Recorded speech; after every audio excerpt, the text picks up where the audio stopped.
रिश्ते इतनी आसानी से नहीं तोड़े जाते हैं। विवाह तो वैसे भी दो अलग अलग व्यक्तित्व वाले प्राणियों को मिलाता है, तो दोनों एक जैसे कैसे हो सकते हैं। तुम दोनों ने तो फिर भी वर्षों तक एक दूसरे को जाना है। अधिकांश लोग तो नितांत ही अजनबी से विवाह करके भी निभा जाते हैं और जीवन पर्यंत साथ साथ बड़े हुए थे। वे दोनों आसपास ही घर था, एक जैसे मध्यवर्गीय परिवार जहाँ खींचतान कर आवश्यकताएं पूरी कर ली जाती थी। बस ऐसे लोगों के सपने भी सीमित रहते हैं एवं कल्पना की उड़ान भी। राहुल के पिता 8वीं कक्षा को पढ़ाते थे। उनके लिए शिक्षा का बहुत ही महत्व था। स्वयं अधिक नहीं पढ़ पाए, परंतु चाहते थे कि उनका इकलौता बेटा खूब पढ़ लिख जाए।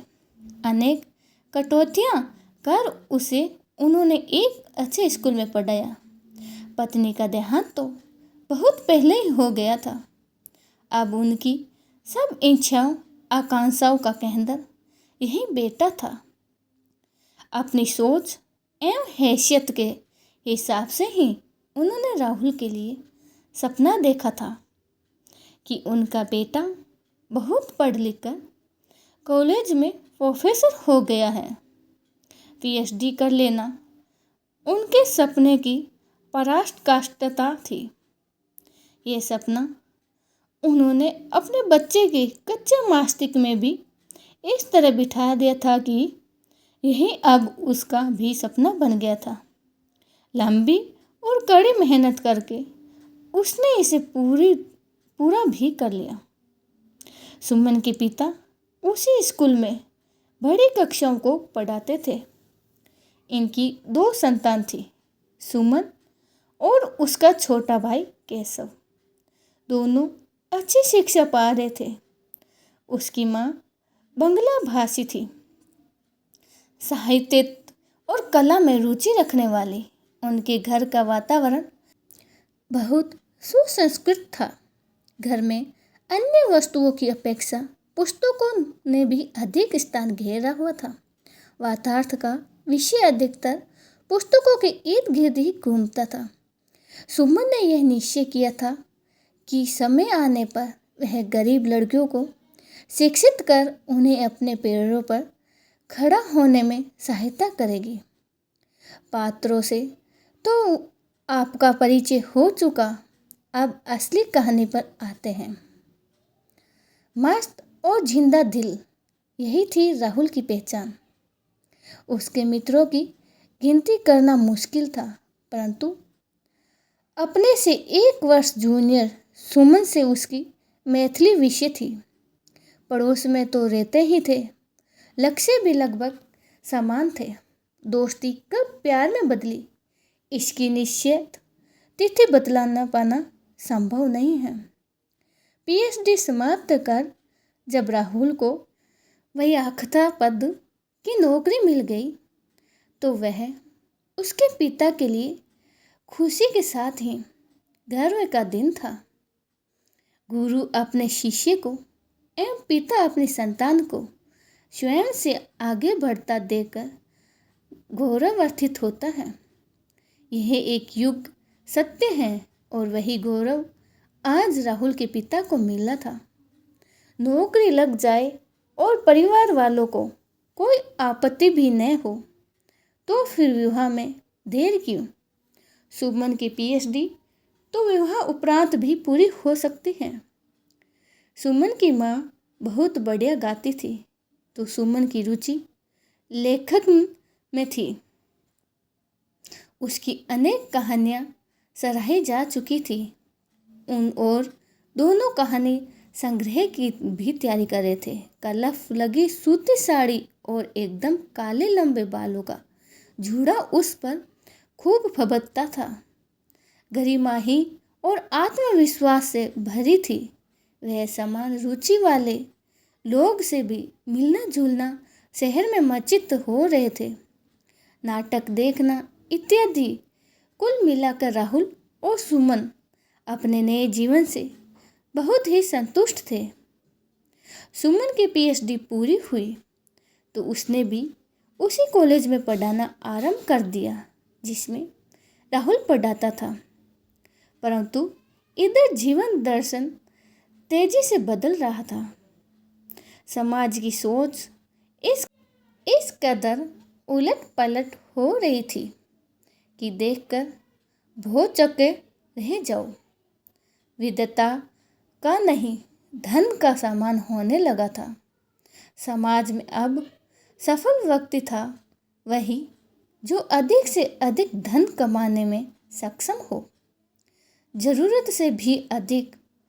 राहुल मिलनसार तो था ही, मित्र भी अनेक थे। उस पर बदलती हवा का असर तेजी से पड़ रहा था। राहुल को पढ़ाई पूरी करने में काफ़ी समय लग गया था और तब तक उसके अनेक साथी ऊंचे मुकाम पर पहुंच चुके थे। कुछ प्रत्यक्ष व्यापार संभाल रहे थे तो कुछ विदेशों में जा बसे थे। छुट्टियों में वह घर आते तो सबके लिए उपहार लाते थे, वहाँ के जीवन की बड़ी बड़ी कहानियाँ सुनाते। राहुल के वह दोस्त जो धक्का लगाकर मुश्किल ग्रेजुएशन पूरी की थी, वह भी अब आलीशान घरों में रह रहे थे। उम्मीदवार गाड़ियों में घूमते हैं और 5 सितारा होटल में कम की बात न करते हैं। 10वीं पास लड़के छोटा मोटा काम करके जितना कमा लेते थे, राहुल और सुमन दोनों मिलकर भी उतना न कमा पाते। जिस तरह साधारण से कपड़े पर किसी ब्रांड का लेबल लग जाने से उसकी कीमत 4 गुना हो जाती है और पहनने वाले की प्रतिष्ठा बढ़ जाती है, उसी तरह धनी होने का लेबल लगते ही वे पढ़ा व्यक्ति भी सब प्रभात और प्रतिष्ठित हो जाता है। धन का यह बढ़ता वर्चस्व राहुल को भी आकर्षित करने लगा था और उसमें बदलाव आने लगा था। सखी सहेली सुमन की भी थी और उसे भी मिलना जुलना पसंद था, परंतु उसे फालतू का दिखावा और बातें उभाऊ लगती थी। वह अपनी रुचि के लोगों से ही मैथिली रखती थी। समय निकालकर लेखन भी अवश्य करती थी। जब उनकी बेटी का जन्म हुआ तो सुमन ने भी लंबी छुट्टी लेकर उसे स्वयं पालने का निर्णय लिया। बहुत अच्छा लग रहा था उसे अपनी बिटिया सोनू का संग। वह तो चाहती थी कि सोनू का भी एक सगी भी आ जाए ताकि वे दोनों को एक ही संग पाल सके और बड़े होने पर उन दोनों का अच्छा साथ रहे। पर इस बीच ही राहुल को अपने जीवन से अनेक शिकायतें होने लगी।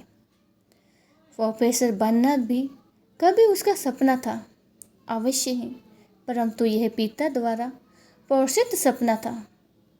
अब मित्रों का धन वैभव देखकर उसकी आकांक्षाओं का पंख लगे थे। उसे लगने लगा था कि तमाम उम्र मेहनत करके एवं आंखें खराब करके भी वह उतना नहीं बचा पाएगा जितना उसके मित्र एक ही वर्ष में खर्च कर देते हैं। राहुल के मित्र अपने बच्चों का जन्म 5 सितारा होटल में मनाते थे, जबकि उन्होंने अपनी बेटी की पहली वर्षगांठ घर पर ही सबको आमंत्रित कर स्वयं के बनाए हुए व्यंजन परोसकर मनाई थी। राहुल को चाहे इस बात से शर्मिंदगी महसूस हुई थी, परंतु सुमन को कोई फर्क नहीं पड़ता था। राहुल जब भी अपने मित्रों से मिलकर आता हताश और झुंझलाया रहता था। प्राय ही वह कहता, काश मेरे पास थोड़ी सी पूंजी होती तो मैं अपना कोई काम शुरू कर लेता, पर इस नौकरी से तो बचत की ऐसी कोई उम्मीद नहीं थी। एवं उसके अध्यापक पिता अनेक कटौतियाँ करके रहने लायक एक छोटा सा मकान ही बनवाया था और अब पेंशन से अपना गुजारा कर रहे हैं। यही काफ़ी था कि वह अपने बेटे पर निर्भर नहीं थे। ऐसा भी नहीं कि राहुल स्वार्थी था और अपनी जिम्मेदारियां नहीं समझता था। इसके विपरीत ही वह तो यही सोचता था कि काश मेरे पास धन होता और मैं अपनी बिटिया को राजकुमारी की तरह पालता, सुमन को देश विदेश घुमा सकता था। जबकि सुमन को ऐसी कोई लालसा नहीं थी। वह तो बस सोनू को संस्कारी और आत्मविश्वास से भरपूर युक्ति के रूप में देखना चाहती थी। यहाँ विधि ने राहुल का साथ दिया। उसके पिता वृद्ध और असक्षम हो चुके थे। अब तक तो राहुल और सुमन के अनेक बार कहने पर भी वह अपना घर, अपने संगी साथियों को छोड़ने को तैयार नहीं थे, परंतु अब उनका अकेले रहना संभव नहीं रह गया था। अतः वह इसके पास आकर रहने को तैयार हो गए और उन्होंने स्वयं ही अपना पुराना मकान बेच डालने का प्रस्ताव रखा। राहुल को इतनी रकम तो मिल ही गई थी कि कम पूंजी वाला कोई व्यवसाय शुरू कर सके। उसने अच्छी सी जगह चुनकर एक फास्ट फूड की शुरुआत की। मेहनती तो वह था ही, लोकेशन भी उसने अच्छी चुनी थी। फूड जॉइंट इतना चल निकला कि शीघ्र ही उसे पास वाली दुकान खरीदनी पड़ गई। आगे बढ़ने का जुनून उस पर इस कदर हावी हो गया था कि पूरा दिन कड़ी मेहनत कर जब वह देर रात को घर लौटता तो उसमें बात करने की भी हिम्मत न रहती। अब तो वह जरा जरा सी बात पर खींच उठता था। पिता उसकी स्थिति पर चिंतित थे। सुमन समझाने का प्रयत्न करती, परंतु उस पर धन कमाने का नशा इस कदर हावी हो चुका था कि शब्द उसके कानों से आगे जाते ही नहीं थे। सुमन परेशान थी। कहाँ खो गया वह राहुल जिसे वह जानती समझती थी, जिसके जीवन मूल्यों पर गर्व व्यक्त करती थी।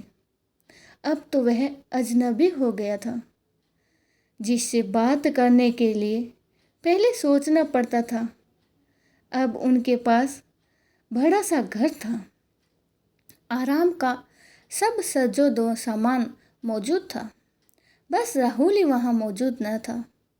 जब तक वह लौटता बेटी सो चुकी होती थी और सुमन इंतजार करती कुर्सी पर ही बैठी उठती रहती थी। बाबूजी से बात किए हुए तो कई दिन बीत जाते। राहुल को चाहकर भी उन्हें समय नहीं दे पाता।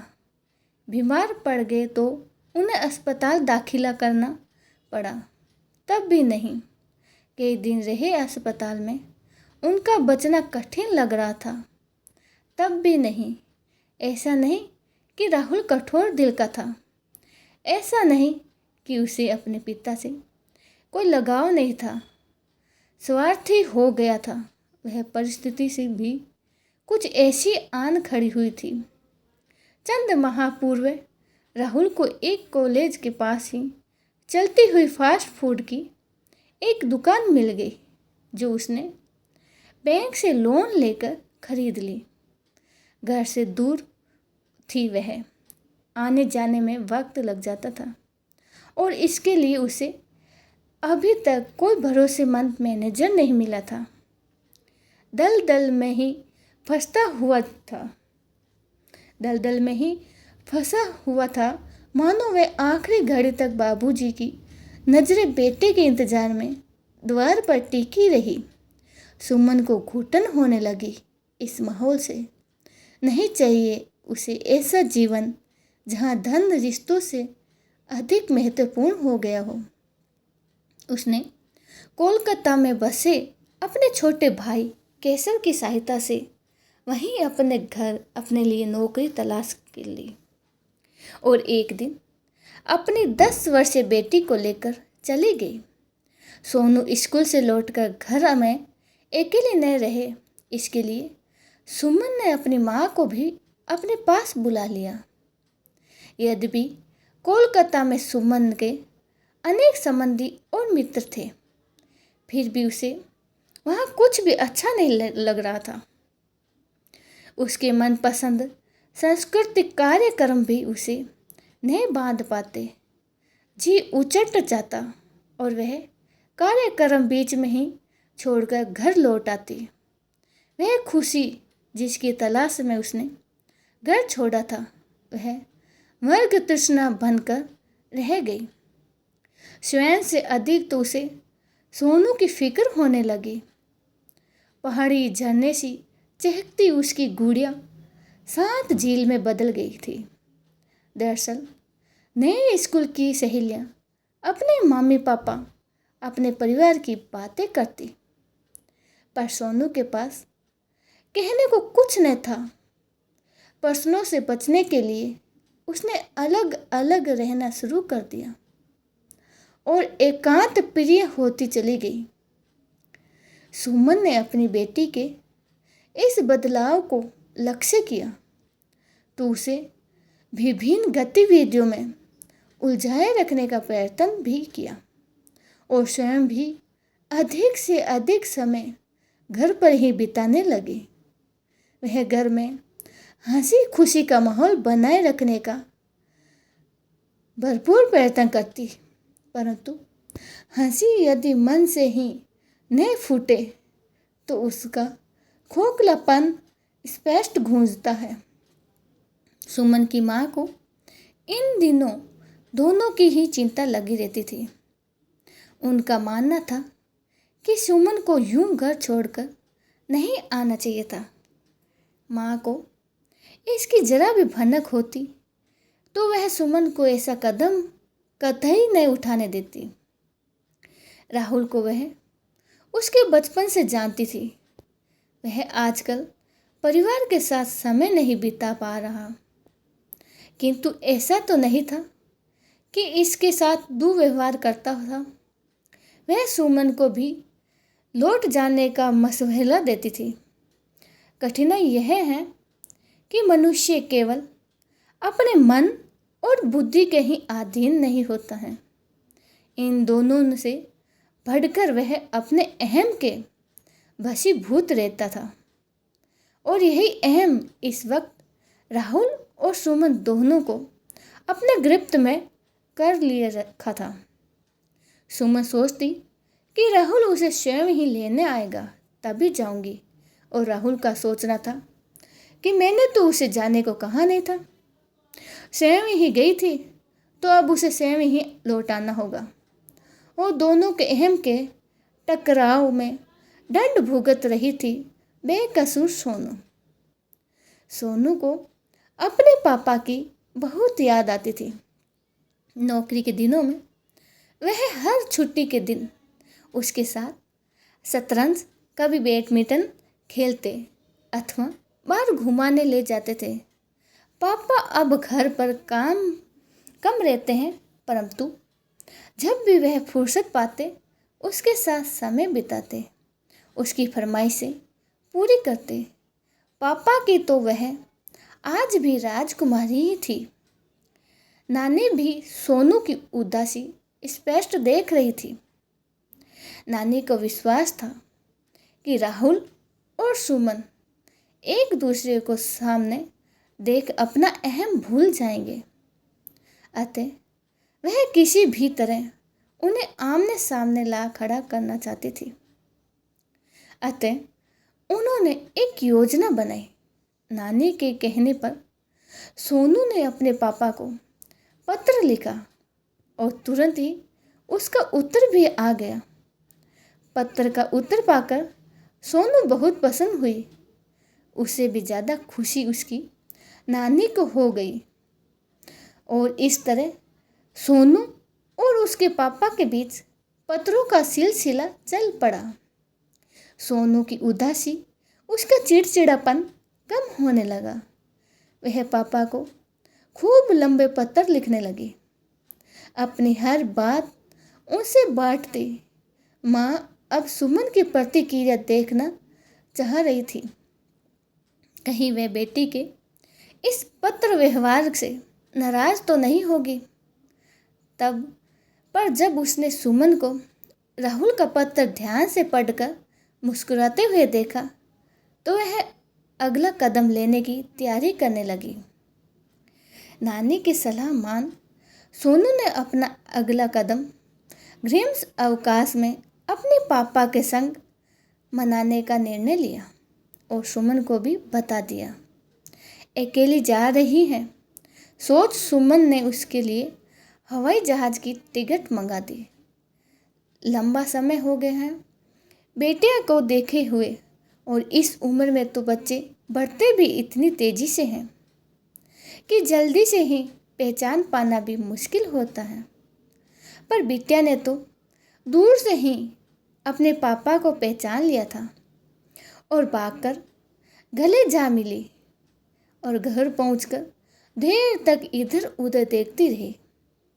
वहीं दोनों दीवार, आगे का बगीचा भी वहीं, पर सब कुछ अव्यवस्थित बेतरतीब, बहुत सा नया सामान था, पर एक किनारे रखा हुआ मानो घर न होकर कोई स्टोर रूम हो।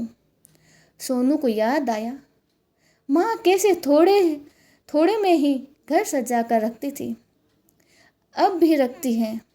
स्त्री के स्पर्श से भी घर सुंदर बन जाता है।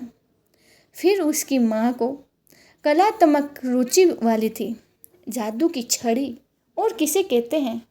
सोनू के जाने के 10 दिन पश्चात माँ के पास उसका पत्र आया कि उसके पैर में मोच आ गई और सुमन घबरा गई और बेटी के पास जाने की तैयारी करने लगी। घबराने का अभिनय नानी ने भी किया और संग चलने को तैयार हो गई। सुमन ने लेखिका के रूप में कितनी भी ख्याति अर्जित की हो, एक छोटा सा नाटक माँ ने भी रच डाला था। नुक्सा वही पुराना आजमाया हुआ था, मकसद तो दोनों को मिलाना था। माँ ने एक काम और किया, उन्होंने चुपके से सुमन और अपने आने की सूचना सोनू को भिजवा दी ताकि वह तैयार रहे। सुमन ने अपने आने की कोई सूचना नहीं दी थी, वह सीधे ही घर जा पहुंची। सोनू के पैर में पट्टी बंधी थी, परंतु घबराने वाली कोई बात नहीं लग रही थी। थोड़ी देर में राहुल भी आ गया। आजकल वह अधिक से अधिक समय अपनी बिटिया के संग बिताने का प्रयास करता था। अचानक सुमन को सामने देखकर राहुल के चेहरे पर भी वही स्वभाव, वही मुस्कान खिल उठी। यद्यपि सुमन को देखकर कि राहुल के चेहरे पर वह पहले वाला उजास गायब है। दूसरे ही दिन शाम को चाय पीते समय माँ ने ऐलान किया, मैं कल जा रही हूँ और तुम लोग अब यहीं रहोगे। माँ ने बात जारी रखते हुए कहा, रिश्ते इतनी आसानी से नहीं तोड़े जाते। विवाह तो वैसे भी दो अलग अलग व्यक्तित्व वाले प्राणियों को मिलाता है, तो दोनों एक जैसे कैसे हो सकते हैं। तुम दोनों ने तो फिर भी वर्षों एक दूसरे को जाना है। अधिकांश लोग तो नितांत ही अजनबी से विवाह करके भी निभा जाते हैं, जीवन पर्यंत है, क्योंकि वह एक दूसरे को उसकी अपनी संपूर्णता में ही स्वीकार करते हैं। विवाह तो वो यज्ञ है, इसमें तेरा मेरा समाप्त हो जाता है। खैर, जिन पुलों को लांघ कर हम अपनों से दूर चले जाते हैं, उन्हीं पलों से फिर लौटना भी तो जा सकता है। माँ ने पहले सुमन को संबोधित करते हुए कहा, जब राहुल को अपना सपना पूरा करने की चाह थी तो उसकी सहायता करने की बजाय तुम उसे अकेला छोड़कर चली आई। खैर, अब तुम दोनों मिलकर भविष्य की योजना बनाओ। मैं तो सिर्फ सुझाव दे सकती हूँ।